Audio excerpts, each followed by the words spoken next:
বাংলাদেশের জন্মলগ্ন থেকে যে জেলায় সরকার যন্ত্রের উত্থান তার নাম মেহেরপুর। ত্রয়োদশ জাতীয় সংসদ নির্বাচনকে কেন্দ্র করে এখন সরগরম দেশের প্রথম রাজধানীর এই জনপদ। মোট 2টি সংসদীয় আসন নিয়ে গঠিত এই জেলায় বইছে আগাম নির্বাচনী হাওয়া। ভোটারদের ভাবনা এবং প্রার্থীদের প্রতিশ্রুতি জানতে আখতারুজ্জামানকে সঙ্গে নিয়ে জান্নাতুল মোহনার প্রতিবেদন। ক্যামেরায় ছিলেন শাহ আলম।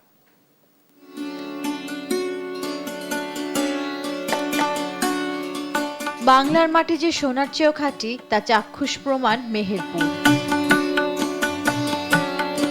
আয়তনের সবচেয়ে ছোট জেলা হলেও ফল ও সবজি উৎপাদনে এগিয়ে এই জেলা। তাই তো ফসলের ন্যায্য দাম ও জীবনমান উন্নয়নের দাবি ভোটারদের। ঐতিহাসিক দিক থেকেও গুরুত্বপূর্ণ এ জেলা। ৭১-এ মুজিবনগর থেকেই বাংলাদেশের প্রথম অস্থায়ী সরকার গঠন ও স্বাধীনতার ঘোষণাপত্র পাঠ করা হয়। ৪০ বছর ধরে অসংখ্য খুশির মিছিলে ছিল আইডিয়ালসে, থাকবে আগামীতেও। এই আজে বাজে লোককে ভোট দেব না।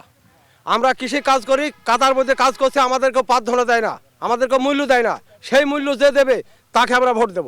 সবার উন্নয়নের দিকে আসবে, দেখবে, জনগণের কাছে আসবে, ই করবে, এরকম প্রার্থীকে ভোট দেবো। মেহেরপুর মূলত কৃষি ভিত্তিক এরিয়া। এইখানকার কৃষি এবং কৃষকের যারা উন্নয়ন করবে আমরা মূলত তাদেরকে ভোট দেবো। ত্রয়োদশ জাতীয় সংসদ নির্বাচন ঘিরে রাজনীতির মাঠেও উত্তাপ মেহেরপুরে। 2টি আসনেই জনসংযোগে ব্যস্ত সময় পার করছেন প্রার্থীরা। ভোটারদের কাছে যাচ্ছি, তাদেরকে বলছে আগামী দিনে আমরা একটা বাংলাদেশটাকে ন্যায় ইনসাফের ভিত্তিতে একটা কল্যাণ রাষ্ট্র প্রতিষ্ঠিত করতে চাই, যেখানে দুর্নীতি থাকবে না, চাঁদাবাজি থাকবে না। তাই বলবে না, বিএনপি কাজে পরিণত করে দেখাতে চাই এবং সামনের সময়ে অবশ্যই আমি বিশ্বাস করি আমার নেতা যে প্রতিশ্রুতি দিচ্ছেন আমরা সেই প্রতিশ্রুতিকে অক্ষরে অক্ষরে পালন করার জন্য চেষ্টা করব। মেহেরপুর শুধু একটি জেলা নয়, এটি বাংলাদেশের জন্মলগ্ন এবং এর প্রাচীন ইতিহাস ও সংস্কৃতির এক জীবন্ত দলিল।